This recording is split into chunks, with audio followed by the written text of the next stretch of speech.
दोस्तों, आपका सीधा संवाद कार्यक्रम में स्वागत है, अभिनंदन है।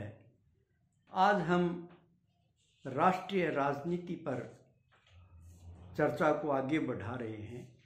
आप देखिए, अभी हाल ही में इंग्लैंड की प्रधानमंत्री टस ने इस्तीफा दिया है।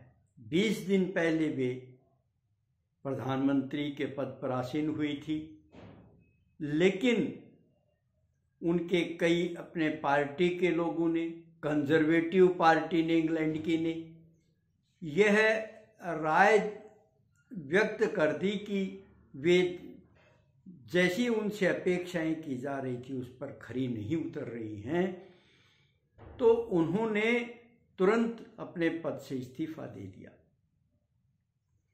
ये लोकतंत्र की मर्यादा है। आप देखिए, लोकतंत्र में यदि जनहित नहीं, जन आकांक्षाओं की अनुरूपता नहीं, तो फिर उस लोकतंत्र के कोई मायने नहीं रह जाते।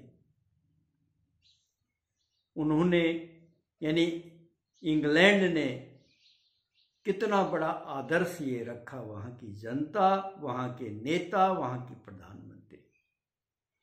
दूसरी तरफ हम ये कहते हैं कि भारत दुनिया का सबसे बड़ा लोकतांत्रिक देश है, कोई दो राय नहीं इसमें है। जनसंख्या की दृष्टि से यदि देखें तो बिल्कुल है, लेकिन यहाँ लोकतंत्र किस तरह से है, नेविगेटेड हो गया है। साफ रिमोट से मेन स्ट्रीम मीडिया चल रहा है, जैसा कहा जाता है सरकार के द्वारा वो मीडिया बोल रहा है। न्यायपालिका छूती नहीं है। और सबसे बड़ी अचंभे और दुख की बात आप देखो कि चुनाव आयोग भी रिमोट से चलने लगा है। गुजरात में चुनाव होने चाहिए थे, ड्यू हैं, वहां चुनाव की घोषणा नहीं की गई। हिमाचल प्रदेश में चुनाव की घोषणा की गई है कि किसी न किसी तरह हिमाचल को यदि जीत जाए तो फिर हो सकता है गुजरात में भी हमारी पार पड़ जाए। ये कैसा लोकतंत्र है? कांग्रेस ने कैसे भी कुछ भी कहें, कहीं ना कहीं लोकतंत्र के प्रति अपनी आस्था व्यक्त की है। आजादी के बाद बेशक तीसरी बार वोटिंग से कांग्रेस का राष्ट्रीय अध्यक्ष चुना गया, लेकिन चुना तो गया। दूसरी पार्टियों में तो लोकतंत्र है ही नहीं। वे केवल दूसरों पर छींटाकशी करने के लिए हैं, उसके लिए पूरी रणनीति बनती है। अब कहा जाने लगा है कि ये तो रिमोट है, ये तो उनके जेबी वो रहेंगे, उनके इशारों पर जैसे वो कहेंगे कठपुतली बनकर रहेंगे नेहरू परिवार की। ये क्या बात हुई? चुनाव हुए हैं, दो नेता आमने सामने, दो कैंडिडेट चुनाव मैदान में थे। शशि थरूर को 1070 वोट मिले हैं, यूं तो नहीं मिल गए। ऊपर से यदि थोपा जाता और कहा जाता तो फिर ये वोट शशि थरूर को कैसे मिले?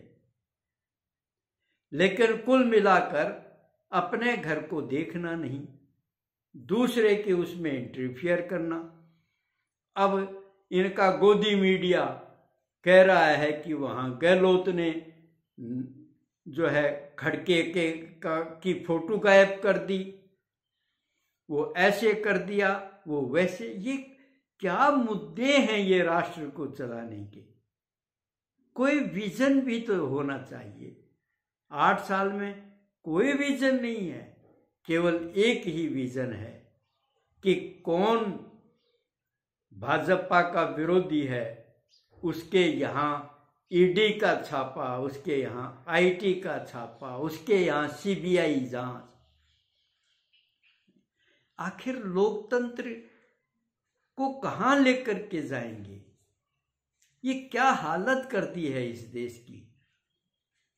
केवल 2 लोग दिख रहे हैं, जो पूरे भारत को अपनी मुट्ठी में लेना चाह रहे हैं।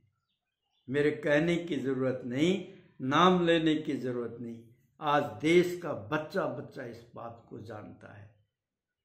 हमारी किसी पार्टी से कोई किसी तरह का लगाव मेरा नहीं है, न काहू से दोस्ती न काहू से बैर।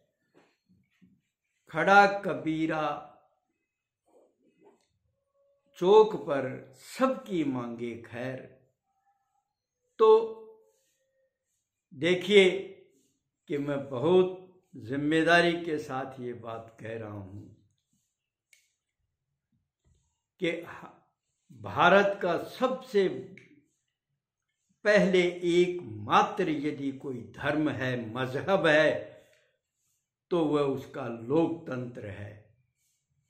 और उसका कोई ग्रंथ है, उसकी कोई किताब है, तो भारत रत्न डॉक्टर बाबा साहेब अम्बेडकर द्वारा निर्मित उसका संविधान है। इसके इतर जितनी विचारधाराएं, जितनी मान्यताएं, मतांतर जो भी हैं, ये सब व्यक्तिगत आस्था की चीजें हैं। उनसे किसी को कोई दुराव नहीं है, लेकिन वो व्यक्तिगत आस्था की चीजें। इन लोगों ने तो ऐसा काम कर दिया है, संविधान को झुठला रहे हैं। जिस संविधान की शपथ ली जाती है, जिसमें धर्मनिरपेक्षता की शपथ ली जाती है, उसको झुठलाया जा रहा है। इसलिए सीधे संवाद के माध्यम से हम रोज चर्चा करेंगे कि वास्तव में देश में क्या होना चाहिए। कम से कम ऐसी हैंडीकैप्ड डेमोक्रेसी की तो इस देश को जरूरत नहीं है। यदि हमें हमारी जमहूरियत को बचाकर रखना है, यदि वो हजारों लाखों हमारे राष्ट्रवासियों के बलिदान से हमें मिली है, तो हमारा उसके प्रति फर्ज बनता है। ये पार्टियां आती रहेंगी, जाती रहेंगी, लेकिन यह देश, अपना भारत हमेशा चलता रहेगा।